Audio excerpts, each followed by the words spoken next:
It always seems impossible until it's done. Namaskar, welcome to Next IES. I hope you are doing well. In this video, we will cover major headlines of the Hindu, Indian Express, and Press Information Bureau. So, without wasting any time, let's start today's discussion. And our first article focuses upon India-China relations because recently they have agreed on several measures to revive their bilateral relations, and these measures include resuming direct flights, facilitating the Mansarovar pilgrimage for 2025, and restarting talks on trans-border rivers and hydrological data sharing, which China had previously withheld. Both countries also committed to celebrating the 75th anniversary of diplomatic ties with various events, and two sides also addressed trade issues with India raising concern over Chinese restrictions on pharmaceutical ingredients and high-tech exports, while China also expressed concern over India's investment and business visa politics. Next article is related to Uniform Civil Code, which seeks to create a uniform set of personal laws for all citizens regardless of their religion. And here you must know that Article 44 of the Indian Constitution mentions the Uniform Civil Code, but it is not enforceable as it is part of the directive principle of state policy. And now Uniform Civil Code is in the news because recently Uttarakhand became the first Indian state to implement the code after independence. It was passed in February 2024 and it applies to all residents except scheduled tribes and those who have migrated out of the state. It bans practices like halala, iddat, and talaq and ensures equal property and inherent rights for women. It also mandates that online registration of marriages, divorces, and leave-in relationship through a new government portal. Next article talks about government's lateral entry scheme, which allows recruitment from outside the civil services for specific roles, including mid or senior level positions. It includes experts from the private sector, and it was first introduced by the government in 2018. Here you must know that lateral entry is also practiced in countries like the US, UK, Australia, and others. However, there are concerns about the conflict of interest and influence from the private sector. And in India, there is an argument that scheme is legally invalid and lacks procedural integrity. And also, there is an argument that scheme violates constitutional principles, particularly Article 309, which requires a recruitment to central government jobs through an act of parliament or a statutory rule. But government defends the scheme under the doctrine of pleasure in Article 310, which allows the president to appoint individuals with special qualifications to any post. Next article is related to India-Indonesia ties because recently both the countries signed multiple agreements on maritime security, health, traditional medicine, culture, and digital cooperation during a meeting between the Prime Minister Narendra Modi and President Prabowo Subianto in New Delhi. Talking about the historical linkages, both the countries shared a strong relationship in the late 1940s and 50s, which was rooted in common anti-imperialist goals and democratic principles. India also supported Indonesia's independence struggle against Dutch colonialism,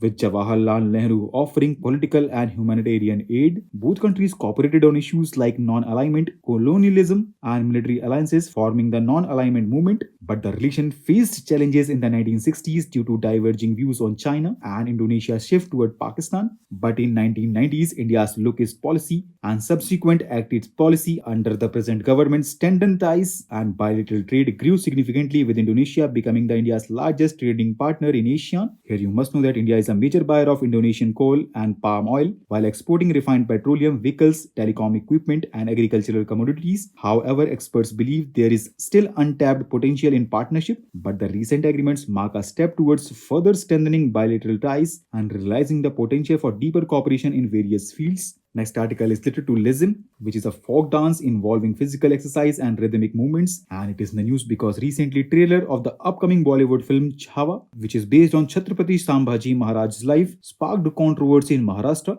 A scene featuring actor Vicky Kaushal, who plays Sambhaji, performing traditional Lezim folk dance with actress Rashmika Mandhana, drew criticism. Here you must know that Chhatrapati Sambhaji Maharaj was a son of Shivaji Maharaj, and he was a key Maratha ruler who defended forts against the Mughal Empire until his capture and execution. Next article focuses upon Paris AIS Action Summit, which is scheduled for February 10th and 11th, and it will bring together global leaders to discuss AI regulation and governance. The Paris Summit was initiated by the French president and co-chaired by the Indian Prime Minister. The summit is significant for Europe, which is seen as lagging behind the US and China in AI development, and here India emphasizes the need for AI safety, trust, and overcoming the challenges posed by social media weaponization. And now India is remembering the Lala Lajpat Rai on his 160th birth anniversary. He was a prominent freedom fighter and a key figure in the Swadeshi movement. He was also known as Punjab Kesari and he played a critical role in India's struggle for independence. He died in 1928 after sustaining severe head injuries from a police charge during a peaceful protest against the British-led Simon Commission in Lahore. So with this, let's conclude today's discussion. Thanks for listening, and for regular updates, you can follow us on various social media platforms.